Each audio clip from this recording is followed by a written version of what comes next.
Saya Putri Alvania akan memaparkan poin yang pertama, yaitu analisis kinerja perbankan syariah dengan metode Camel.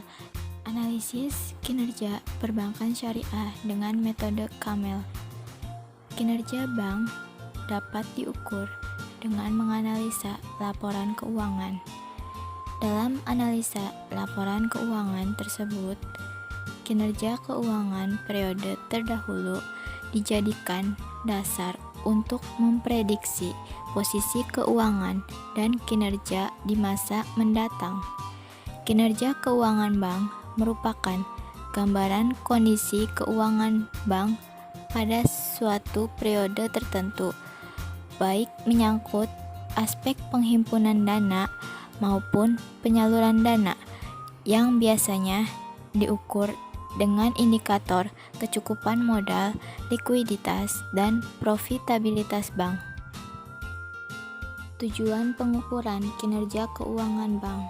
Yang pertama, untuk mengetahui keberhasilan pengelolaan keuangan bank, terutama kondisi likuiditas, kecukupan modal, dan profitabilitas yang dicapai dalam tahun berjalan maupun tahun sebelumnya. Yang kedua, untuk mengetahui kemampuan bank dalam mendayagunakan semua jenis aset yang dimiliki dalam menghasilkan profit secara efisien. Yang ketiga, untuk meningkatkan peran bank sebagai lembaga intermediasi antara pihak-pihak yang memiliki kelebihan dana dengan pihak-pihak yang memerlukan dana. Selanjutnya, adapun tahapan dalam menganalisis kinerja keuangan, yaitu ada 5 tahap. Yang pertama, melakukan review terhadap data laporan keuangan. Yang kedua, melakukan perhitungan. Yang ketiga, melakukan perbandingan terhadap hasil hitungan yang telah diperoleh dengan hasil hitungan dari berbagai perusahaan lainnya.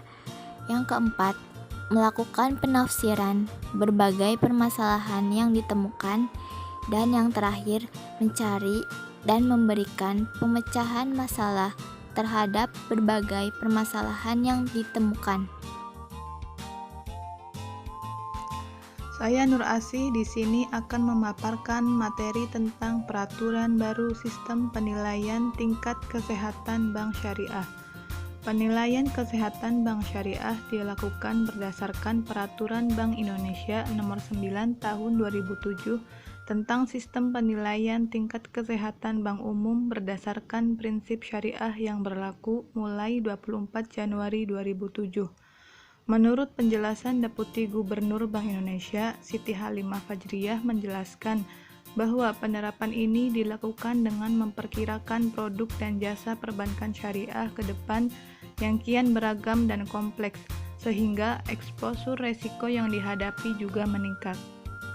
Bank Umum Syariah wajib melakukan penilaian tingkat kesehatan bank secara triwulan, yang meliputi faktor-faktor antara lain permodalan, kualitas aset, rentabilitas, likuiditas, sensitivitas terhadap risiko pasar, dan manajemen. Penilaian final atau peringkat komposit Bank Umum Syariah merupakan penggabungan penilaian faktor finansial dan faktor manajemen dengan menggunakan tabel konversi yang telah ditetapkan oleh Bank Indonesia.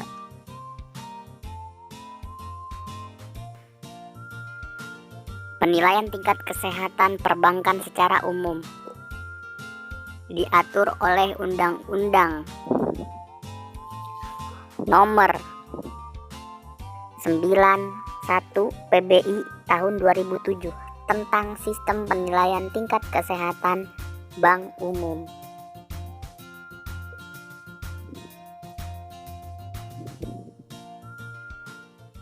Cakupan penilaian kesehatan bank. Yang pertama, pemodalan. Yang kedua, kualitas aset. Yang ketiga, manajemen. Yang keempat, rentabilitas. Dan yang terakhir, likuiditas.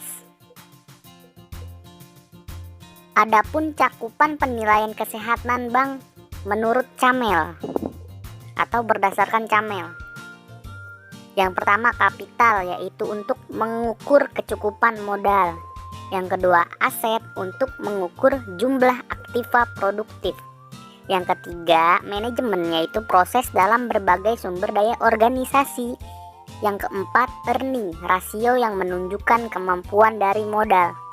Yang kelima liquidity atau kemampuan bank dalam jangka pendek. Adapun peraturan baru tingkat kesehatan bank syariah, yang pertama kapital, yang kedua aset quality, yang ketiga earning, yang keempat peraturan barunya yaitu